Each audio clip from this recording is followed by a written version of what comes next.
প্রেমিকার গোপন অভিসারের দৃশ্যটা কতই না সুন্দর। এই শয়তানি, আমার স্বামীর প্রতি তোর এত লোভ কিসের? এত যদি তোর যৌবনের জ্বালা, তাহলে জানা যা তোকে যে এই বাড়িতে পুষে রেখে চাই সেই নীলাম্বর ঘোষালের সঙ্গে কেউকে মারবে নাকি?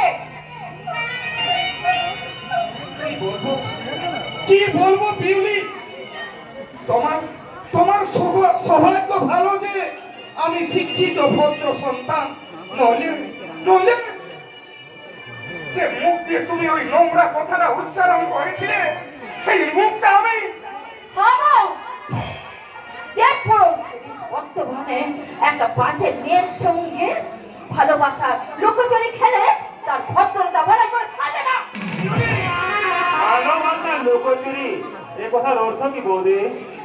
তুমি তুমি এসেছো সে করে এসেছো, দেখো না দেখো এই শয়তানি কেমন করে আমার সর্বনাশ করছে দেখো। এটা কি বলছিস বিউলি? তুমি এসেছো কাঁদিস না রে বোন, কাঁদিস না। আমি থাকতে তোর কোনো সর্বনাশ হতেই পারে না। কি হয়েছে তুই আমার বোন? বলো মেজবৌদি, এই আলপনা তোমার কি ক্ষতি করেছে? ওই শয়তানি তোমার মেয়েটার সঙ্গে অবৈধ সম্পর্কে লিপ্ত হয়েছে।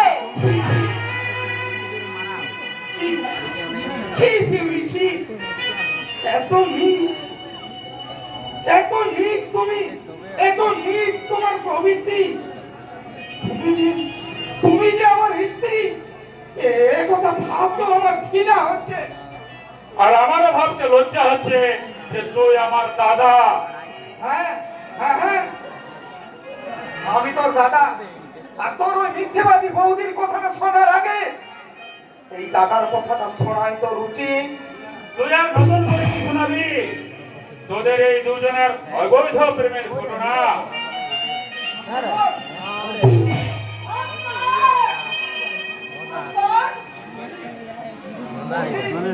বৌদি, বৌদি, তুই আর আমাকে সুস্থ সবলই ভালো করতে দেবে না বৌদি। এবার বোধহয় আমাকে দিচ্ছে। না, কখনো কি বলিস না, কখনো কি বলিস না বন্ধু। আমার ইচ্ছে আছে তুমি বলবে, আমার তোমার জীবনের লড়াই লড়াও শুরু বুঝাবে কি হয়েছে? তোমাকে আর নতুন করে ন্যাকা সাজতে হবে না।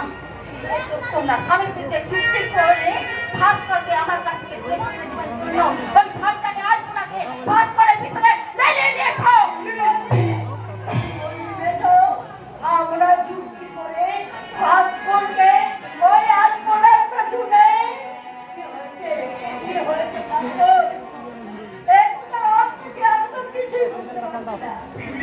বিউলি প্রলাপ করছে বৌদি, আর সেই প্রলাপকে সমর্থন করছে এই শেখর আর ওই কৈলাস বাবু। আসল ঘটনা এই আপনাকে জিজ্ঞেস করবো বৌদি, তাহলে প্রমাণ হয়ে যাবে যে প্রলাপটা বকছে কে। কি হয়েছে, কি হয়েছে আলপনা? আমাকে খুলে বল, তোদের দুজনের মধ্যে কি এমন ঘটনা ঘটেছে আমাকে খুলে বল। জানি না, জানি না। তোদের এইটুকু জেনে নেবো বৌদি, এই আলপনা কোনো অন্যায় করেনি, কোনো অন্যায় করেনি, আলপনা, আলপনা, হতভাগী মেয়েটা কাঁদতে কাঁদতে এখান থেকে চলে গেল, কিন্তু আমি তো কিছুই বুঝতে পারছি না। মেয়ে হয়ে এই ঘটনাটা যখন আপনি এখনো বুঝতে পারেন, তখন আপনাকে আমি বুঝিয়ে বলছি শুনুন। প্লিজ প্লিজ কৈলাস বাবু, আপনি বাইরের লোক হয়ে আমাদের পারিবারিক ব্যাপারে না গোলাবেন না। প্লিজ প্লিজ আপনি এখান থেকে চলে যান। না, ও যাবে না। বলো, বেশ ভালো করে গুছিয়ে গুছিয়ে তুমি বলো। মানে ভাস্কর বাবু ওই আলপনা বলে মেয়েটির সঙ্গে গোপন ব্যভিচারে লিপ্ত হয়েছিল, আর বিউলি এই দৃশ্যটা নিজের চোখে দেখে ফেলেছে।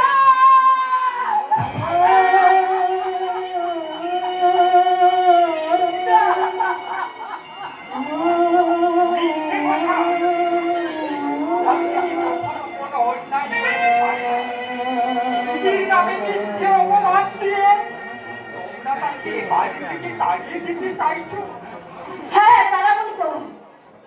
শয়তানি মানিয়ে নিয়েছে মেয়েটা এই বাড়ি থেকে বেরিয়ে যাবে, নয়তো আমি আমি এই সংসার থেকে আলাদা হয়ে যাব। বাড়ি যাবে তবু নীলাম্বর খোসাল চাটে বোনের পর্যা দাবিতে বাড়িতে আশ্রয় দিয়েছে।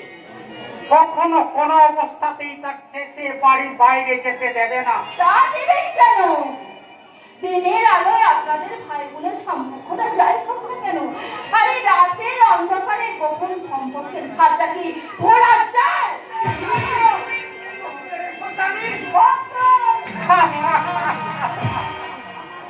আমার উচ্চ শিক্ষিত আধুনিক বৌমার মুক্ত চোখ বক্তৃতা শুনে আমার ভীষণ হাততালি দিতে ইচ্ছে করছে।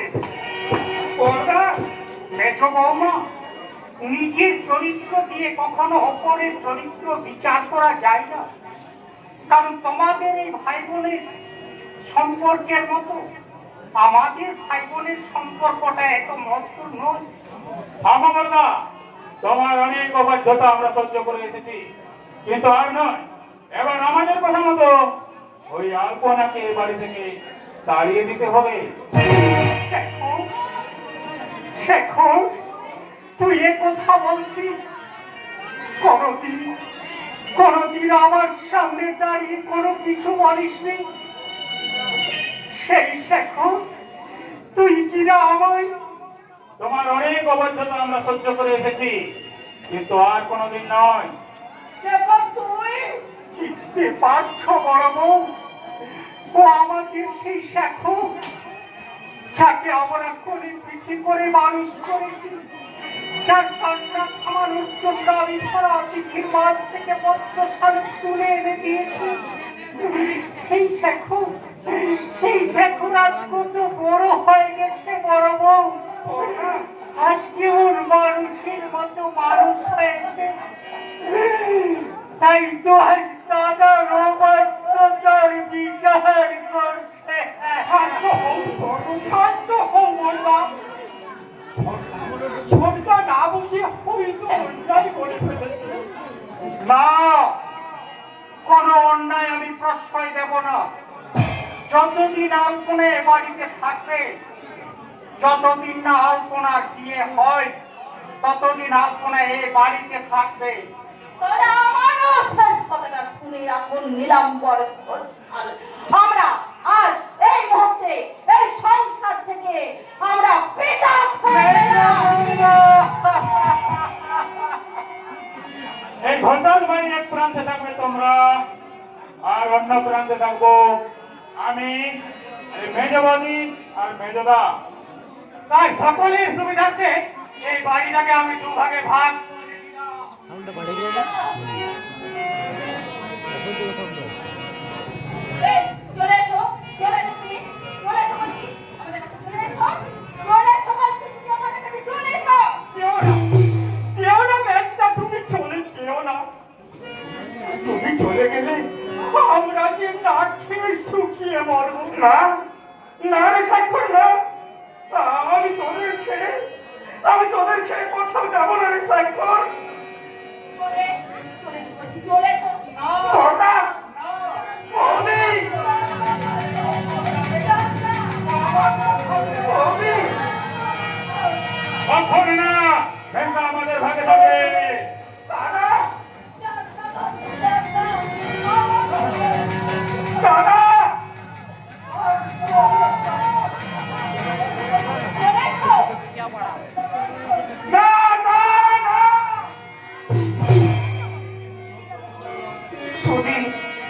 সুধী ভদ্র মহোদয়গণ ও আমার মা ও বোনেরা, আপনারাই বলুন না এখন আমার কি করা উচিত। যে দাদা বৌদি আমাকে সন্তান সে ছোট থেকে কোলে পিঠে করে মানুষ করেছে, সেই দাদা বৌদির সাথে আমার থাকা কর্তব্য, নাকি যাকে আমি সিঁদুর পরিয়ে সাত পাকে বাঁধনে বাঁধা সেই স্ত্রীর পাশে থাকা আমার কর্তব্য।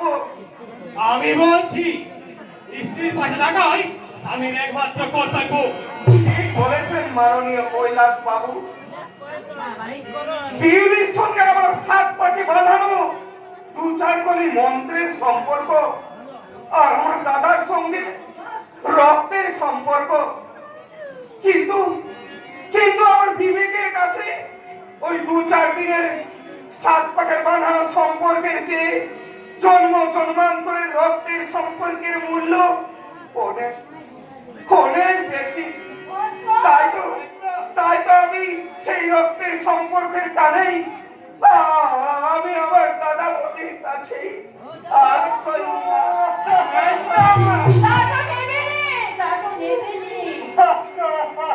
দাদা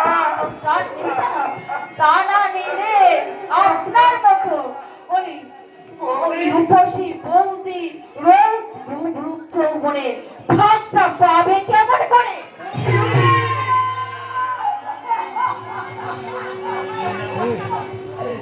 এই কথা তুই বলতে পারলি রে, যে এই কথা তুই বলতে পারলি?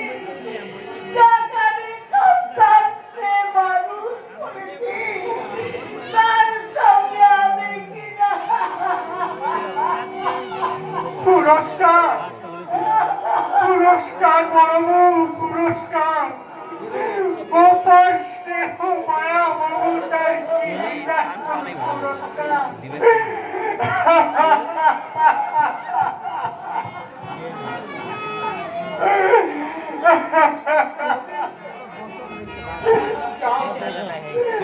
যাও ভাই যাও, আর তুমি আমি আজকে রাখবো না। নীলাম্বর ঘোষালের স্বপ্ন দেখাটা শেষ হয়ে গেছে। যা আমি যাবো না, আমি কোথায় যাবো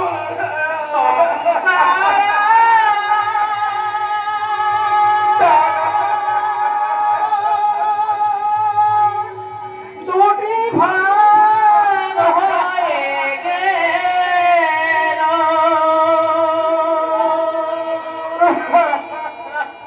স্নেহ ভালোবাসা দুটি ভাগ হয়ে দুটি পথে মিশে গেল, দুটি পথে মিশে গেল।